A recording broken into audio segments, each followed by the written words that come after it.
গতকাল এই রায় বেরোবার পর থেকে কলকাতা হাইকোর্টের আইনজীবী মহল থেকে একাধিক ব্যাখ্যা পাওয়া যাচ্ছিল। অর্থাৎ এই রায়ের যে কার্যকরী অংশ রয়েছে সেই অংশে কিভাবে এই নিয়োগ প্রক্রিয়া হবে, কিভাবে এই নিয়োগ প্রক্রিয়া চলবে তার একটা ব্যাখ্যা পাওয়া যাচ্ছিল। সর্বশেষ যে ব্যাখ্যা কলকাতা হাইকোর্টের তরফ থেকে সামনে এসেছে সেটা হলো যে 2016 সালের এই এসএলএসটি, যার মাধ্যমে গ্রুপ সি, গ্রুপ ডি, 9, 10, 11, 12 চাকরি হয়েছিল, সেই সমস্ত চাকরি অর্থাৎ প্রায় 25,000 চাকরি বাতিল করা হয়েছে এবং এর পরিবর্তে বলা হয়েছে যে স্কুল সার্ভিস কমিশন তারা একেবারে নতুনভাবে সম্পূর্ণ নতুন রূপে একটা সিলেকশন প্রসেস বা নিয়োগ প্রক্রিয়া শুরু করবে এবং সেই নিয়োগ প্রক্রিয়া যে আইন মেনে করা দরকার সেই আইন মেনে করবে। এই সময় অবধি যত শূন্যপদ থাকবে সেই শূন্যপদের জন্য তারা নিয়োগ প্রক্রিয়া শুরু করবে। অর্থাৎ গতকাল যে ব্যাখ্যা সামনে এসেছিল যে 2016 সালের যে ওএমআর রয়েছে সেই ওএমআর গুলোর পুনর্মূল্যায়ন করা হবে এবং সেই ওএমআর এর পুনর্মূল্যায়নের পরেই এই নিয়োগ প্রক্রিয়া সম্পন্ন হবে। কিন্তু এখন যে ব্যাখ্যা সামনে আসছে সেই ব্যাখ্যায় কিন্তু পুরনো ওএমআর এর পুনর্মূল্যায়নের কোনো বিষয় নেই। এই নতুন ব্যাখ্যায় খুব স্পষ্ট করে বলা হয়েছে যে পুরনো সব ওএমআর বা পুরনো সব নিয়োগ বাতিল করা হয়েছে।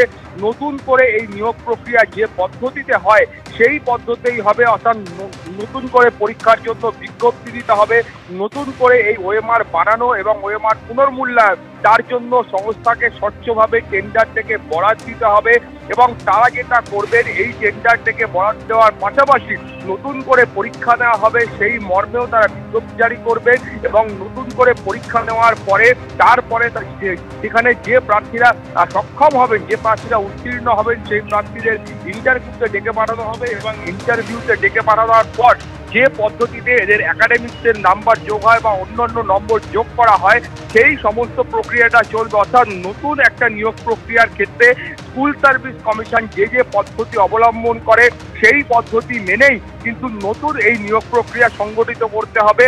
অর্থাৎ নতুন যে ব্যাখ্যা সামনে এসেছে সেই ব্যাখ্যায় আপাততভাবে পুরনো যে ওএমআর রয়েছে সেই ওএমআর এর কিন্তু আর কোনো স্থান নেই।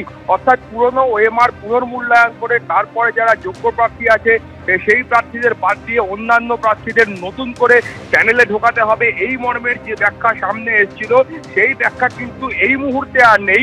এই মুহূর্তে নতুন যে ব্যাখ্যা এসেছে সেখানে সম্পূর্ণ নিয়োগ প্রক্রিয়াটা একেবারে প্রথম থেকে শুরু করতে হবে, প্রথম ধাপ থেকে শুরু করতে হবে এবং সেখানকার জন্য নতুন করে সংস্থাকে বরাদ দিয়ে ওএমআর তৈরি করে ওএমআর পূর্ণ করার জন্য সেখানে পরীক্ষা করতে হবে, নতুন করে তারা আবেদন করবে এবং স্কুল সার্ভিস কমিশনের যা নিয়ম আছে এই ধরনের একটা নিয়োগ প্রক্রিয়া সম্পন্ন করার জন্য সেই সমস্ত নিয়োগ প্রক্রিয়া মেনে সেটাকে সম্পন্ন করতে হবে। এই মর্মেই কিন্তু কলকাতা হাইকোর্ট নির্দেশ দিয়েছে।